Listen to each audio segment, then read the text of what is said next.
Right. I just have a few comments in regards to, I guess, the culmination of the events.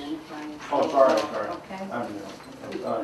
I'm Tod Lizotte, 21 Post Road. And in regards to the culmination of the I guess, the Defina Fired. You know, my opinion, I've been as known. I think things were too swift, too targeted, and too premeditated. The reality of the situation is that, you know, I believe that, you know, we lost a good man, and I'm not sure that anyone can convince me any other, any other case. I believe that things need to be revamped and revitalized in regards to the commission. I don't know the political aspects in regards to being approached or asked an opinion about expansion, but I think 5 commissioners might, allow a little bit more, impartial adjudication of certain events that have transpired since November. I believe Joanne McHugh is one of the first positive steps I've seen in that direction. I wish to extend you my gratitude for being the only holdout in the termination of Jay Defina. I'm not trying to suggest to everyone here to substantiate or suggest that her vote in any way was based on an inclination towards innocence or guilt in terms of Defina. But I do believe that Ms. McHugh's vote did represent an appropriate course of action and leadership in the de-escalation of this situation that occurred. And I believe this de-escalation should have took place back in November, December of last year.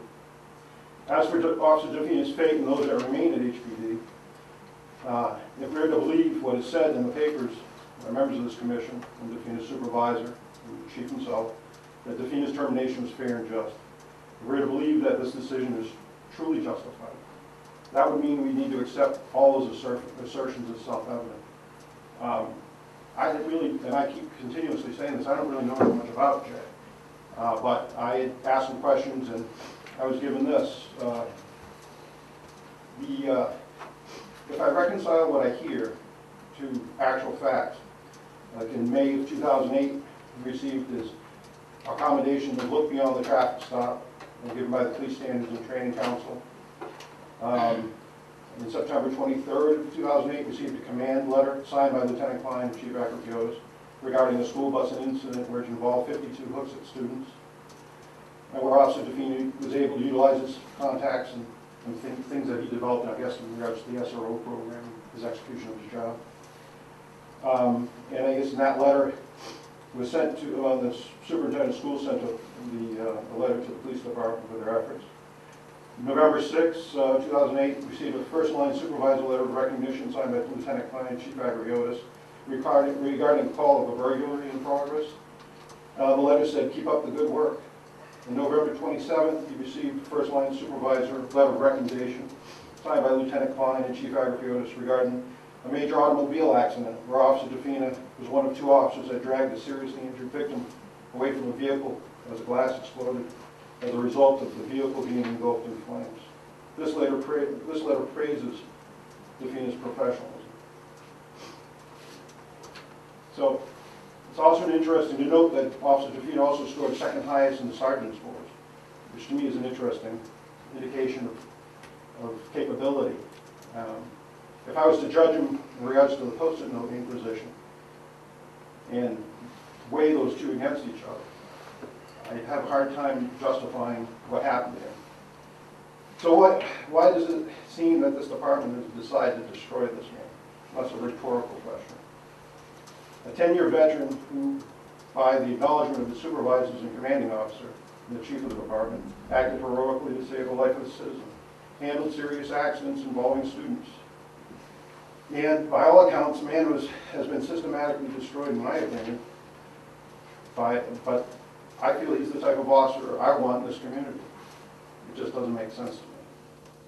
Jay Defina has demonstrated he is a person who could devise practical solutions from the fundamental foundations of his training, his experience, and through his approachability.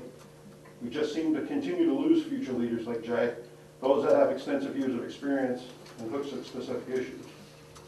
Why I guess we need to, these types of people as officers that can think independently, take responsibility for projects, take action without detailed supervision, and create solutions that are bound to be needed in this town.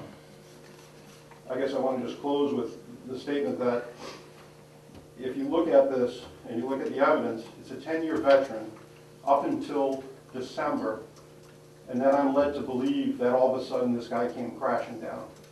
To me, that means that there's a lack of a support structure for these officers. Why was he placed in a corner? Why did he feel like he was placed in a corner? I'm not saying that he didn't lash out. Maybe he did. But the question is, would any of us act any different? The question is escalation of events. I think that that needs to be looked at just for the sake of the other officers, just to understand what went wrong. If he's gone forever, that's fine. I did what I needed to do, and from this point on, I'll support this commission. I'll support whatever things come about.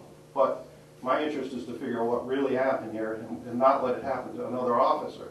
Because the reality of it is, if it was purposeful, then that's bad. If it was based on just the way the system is, the system needs to be changed. I think everyone here can focus on that. Maybe we can save this department. Thank you.